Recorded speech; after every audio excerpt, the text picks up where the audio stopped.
Hi, this is Gayle from BERNINA of Naperville, and it's almost that time. You know, when the little rugrats knock on your door begging for candy. Yeah, well, you know what? When your little rugrat is going door to door begging for candy, they should go in style, don't you think? Anyway, this is our Fat Quarter of the month for October 2021. So we've put together a selection of fabric from Art Gallery, Dear Stella, some of you get some Ruby Star stuff, and Krista Watson for Contempo for Benartex. We're going to make a trick-or-treat bag. This is the trick-or-treat bag that you see here. You are going to make one fat quarter for the handles, and then you're going to get a few panels. Now, the benefit of this month's project is that you get a little bonus. So, let's see what's in the kit. I really hope you like this month's selection for our Fat Quarter Club. So if we look here, this is what you're going to get. It's a selection of fat quarters, and then as an added bonus, we gave you a few panels. Now, it's kind of a mystery which panels you're going to get with your selection, but you get 3 panels. So in this one, we have Happy Halloween, Witch's Brew, and You Are Magic. Now, most of the fabrics this month are from Art Gallery. Some of you might get a panel from Ruby Star Society. However, what I want to do is show you how easy it is to create one of these little trick-or-treat bags. So I've already made one with the Witch's Brew, and there's a fat quarter makes up the handles, and one panel is the front, and then another panel will be the back. We're also going to do boxed corners, and we are going to do French seams. Have you ever seen a French seam or done one? Well, now is the time. So we're going to turn over the hem. We're going to do these little French seams. You can see there how cute that is. And then no interfacing, no anything special this month, just this really cute fabric. So the first thing I've done is simply cut my panels like this, and I'm using Ghosts and Happy Halloween, and I'm going to sew these together. So we'll go over to the sewing machine in just a moment, but I want to show you how I do all of the cutting. And don't forget, when you put your panels together, make sure that the tops are on the same side, or else you'll have like a very special trick-or-treat bag. All right, so I'm going to go through our selections here and see what I want for the handles. I've got fat cats. Actually, this is an Alexander Henry fabric. This is Art Gallery from Spooky and Sweet 2. This is Krista Watson for Contempo by Benartex. Same with this one. I think that these two are Dear Stella, but nonetheless, all of our fabrics, they play happy with each other. So let's have a look at my fabrics here and see what I want to pick. I've got an orange one, and I've got an orange one with ghosts. You know what? I think I'm going to go for purple handles. So I know that I don't need to do much with the trimming of my panels. I just simply cut them out on the line. So I can put these aside, and now I'm going to take my handles and I'm going to cut 4 inches by the long side of the fat quarter. So here's the selvage edge of our fat quarter, and I'm going to cut 2 strips that are 4 inches wide, and that's going to give me exactly what I need for my handle. Now, if you're thinking that the panels aren't just doing it for you and you want to pick one of these cute little fabrics as your bag, the panels measure approximately 14 inches wide by 17 inches tall. So you can certainly just grab 2 fat quarters to make the front and back of your bag. Okay, so after you do your cutting, you're going to need to do some pressing, and I wanted to show you some things. You've seen me use this in a video a few times. It's called a hot hammer. Well, they have another version that's more like a traditional ruler, and I like to use this hot ruler when I'm doing long straight seams for quilting, and there's 2 applications that we need to use this for.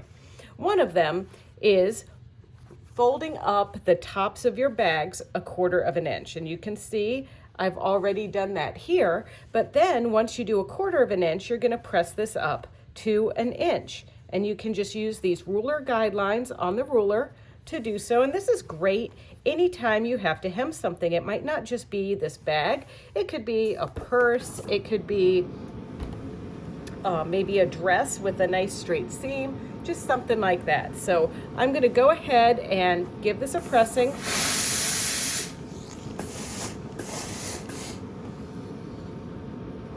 Move this down to the end here. Make sure we're right at that 1 inch mark.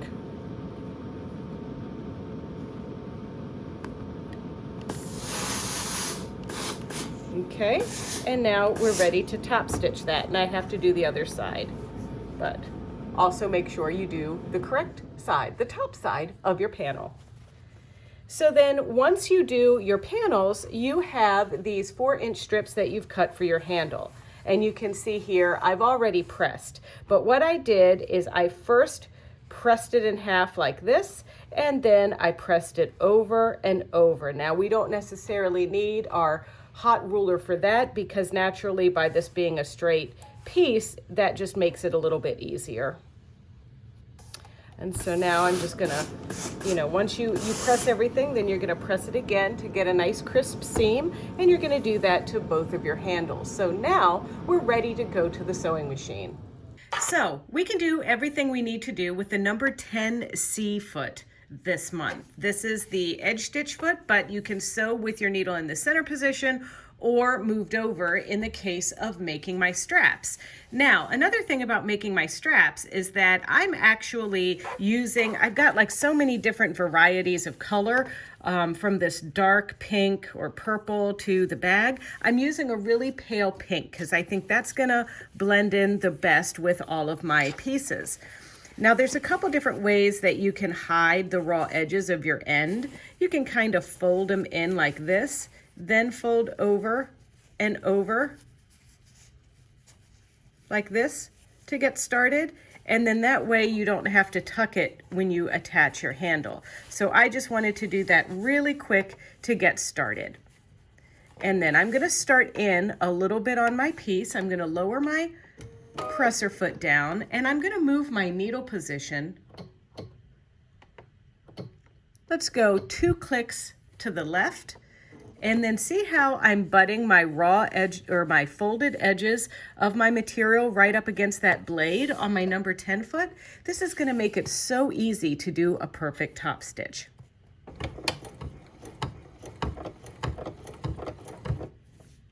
Now,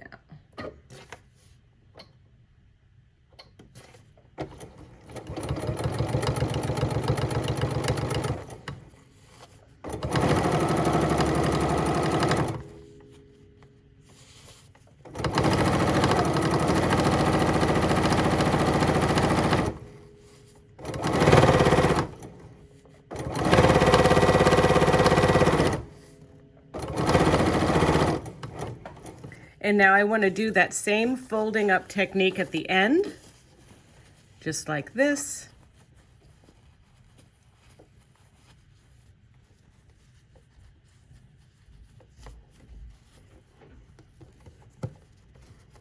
Just like that. Now we're going to go to the end. We're going to stop, pivot, and stitch.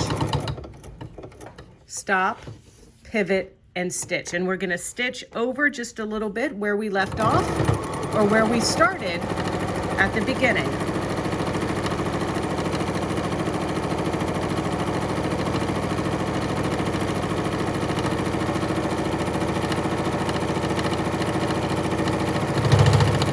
So I'm going to stop, pivot, turn, and over sew just a little bit and cut. And now I need to do this to my other handle. All right, now because I'm using my 880 plus, I have a lot of room over here, so I'm just gonna top stitch my hem of my bag the same, and I'm not even having to move my needle position at all. It's still 2 clicks to the left, but I'm lining the folded edge of my hem up to the bar or the guide of my number 10 foot.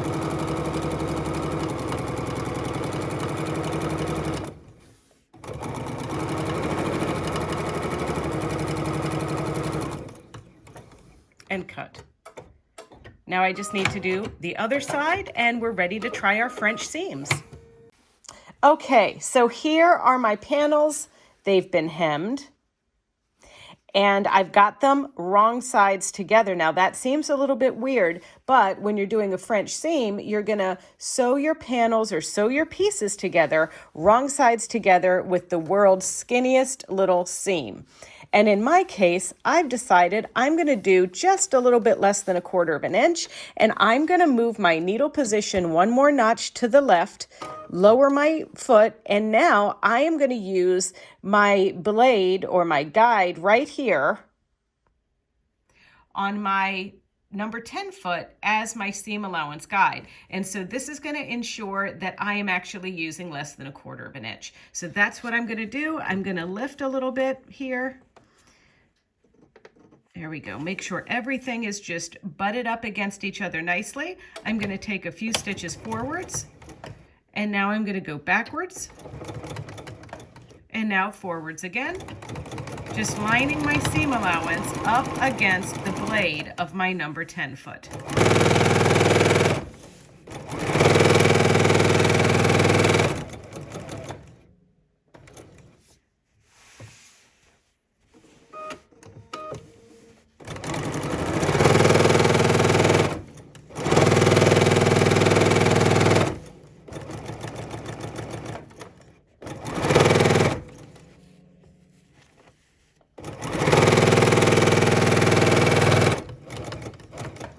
And then back tack again and cut. Now, the real magic happens right now at the ironing board. So all I did was give it a little pressing just to kind of set that thread into the seams. Now, I think you might have seen me use this before as a clapper to help with pressing. Well, this helps with pressing in a lot of different ways, and some of us use this guide for pressing seams open on a collar where you want to make sure you eliminate bulk and get everything really perfect. Well, this is kind of the same concept. So what you do is we're going to use this little guy with its little point as a pressing device. So I'm going to slip this clapper in place just like this. And now I'm just letting that sit right there on that wood piece, and I'm using my iron, no steam, just the tip of my iron to press this open. And now what this is going to do is this is going to allow me to really get on there so that I can press my seam open, and when I go to do my folding it back, it's going to be nice and even for me on the other side.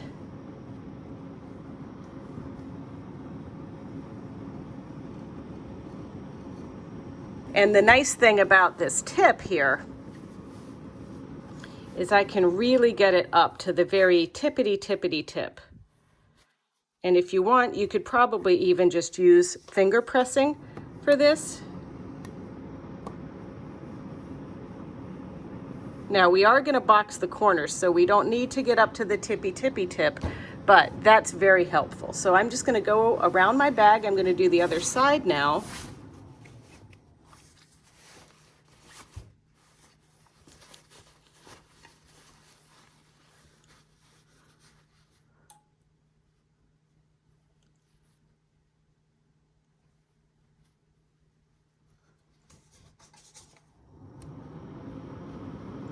Just using the tip of my iron to spread this open.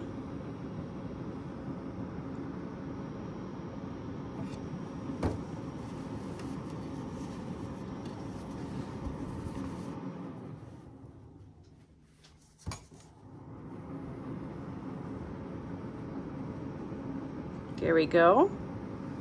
And now redo the bottom piece. And we're going to come at it like this on one side and then meet in the middle on the other side. This is a little skinny seam. We probably wouldn't even have to do it for this one, let's be honest. And now we turn it around.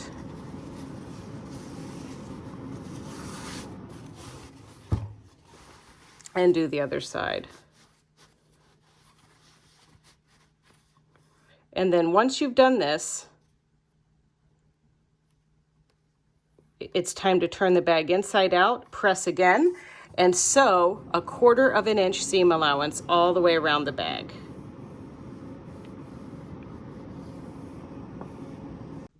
Now, as I turn this bag inside out, I can also use the tip of my clapper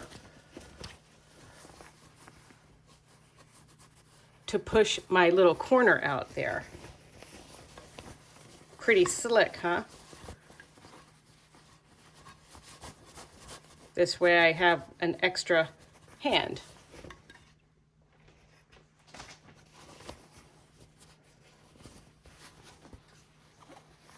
Okay, so now we're wrong side out now, or inside out, however you want to say. And see, by doing that extra pressing, I can really press the edge exactly close. Now, you might think, Gayle, where else would I use a French seam? Well, French seams are used very much when you're sewing chiffon. Chiffon is that sheer material that, you know, if you did serger stitching on it, you'd see your serger edges. Especially if you also did pinking shears or something like that, you'd really see it. So this gives it a nice professional look without you know, having to do a lot of other fancy things. But, you know, some don't like this because you are sewing your seams twice. I've also seen this technique done with pillowcases. Now, with pillowcases, I really wouldn't do this. I would serge it. And those of you that have a serger, you could certainly serge your trick-or-treat bags together rather than doing this French seam. But, you know, these little Fat Quarter Block of the Months are about learning new techniques that you might use on something else in the future.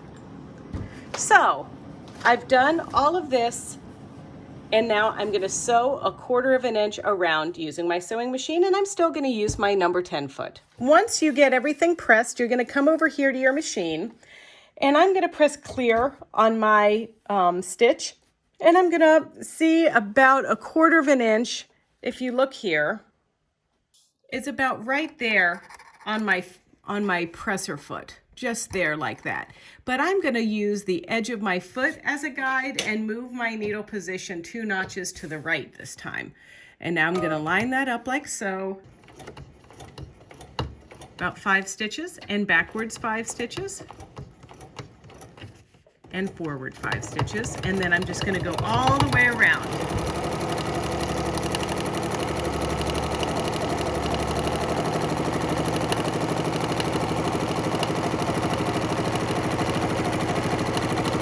And then once I get to the end, I'm going to stop at about a 1/4 of an inch before the seam, pivot, and continue.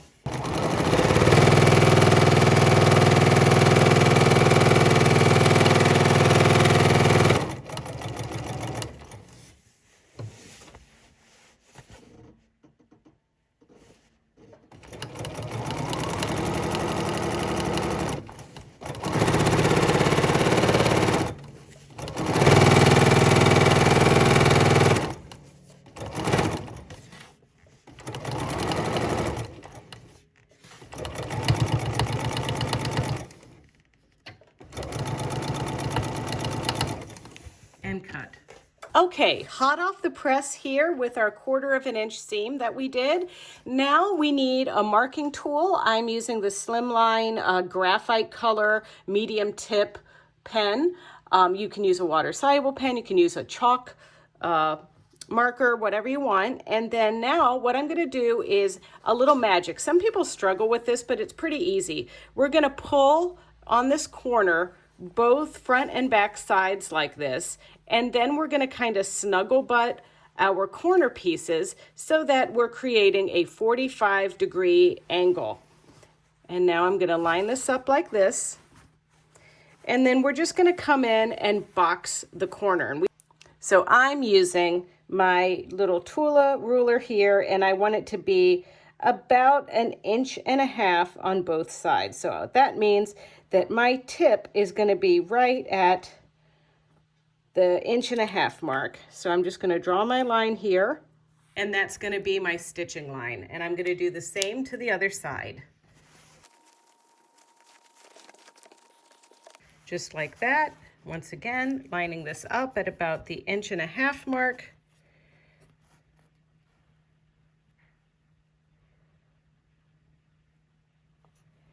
Which means that I'm lining the tip up somewhere at like 1.25 inches down here, but I've got 1.5 inches and 1.5 inches here. So now I'm gonna just draw my line, and that's my stitching line. And at this point, you might wanna take a moment to pin right here so it doesn't slip on you when you bring it to your machine.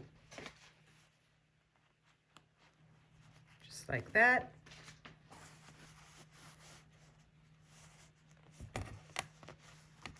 And like that. Needle goes back to the center again, and now we're gonna sew right on that line. And sometimes I come in a little bit like that, and then I'm gonna stitch a few stitches, go backwards, come forward, and don't sew over your pin, remove that.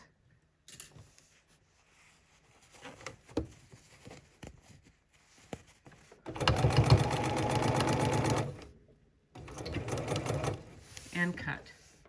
And repeat for the other side.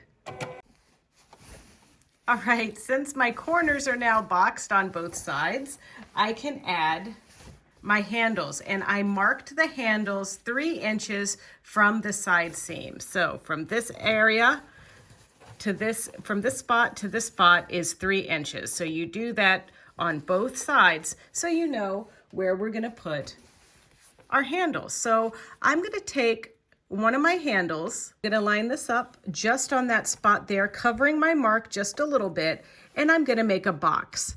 So I'm actually using my needle is in the center position, and I'm just gonna stitch right on top of my previous stitching.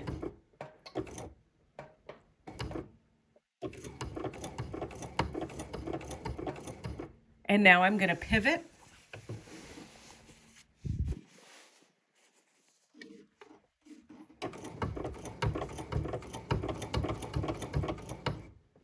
Just to the edge.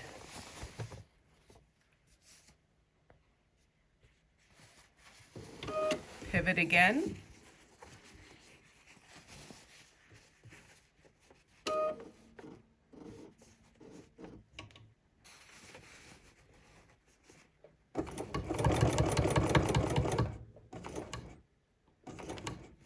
Just to the edge. Pivot again.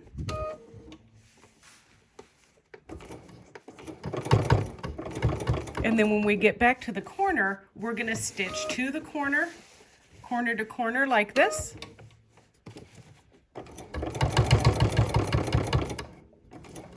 And now turn back around this way.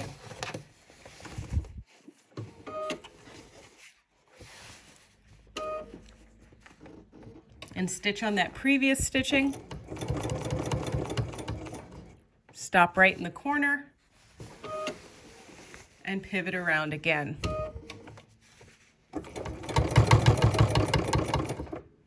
And then, if you want, go along the bottom one more time. And cut.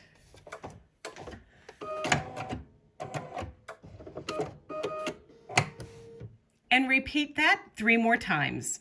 Now, you don't think I was really serious about calling your precious children rugrats, do you?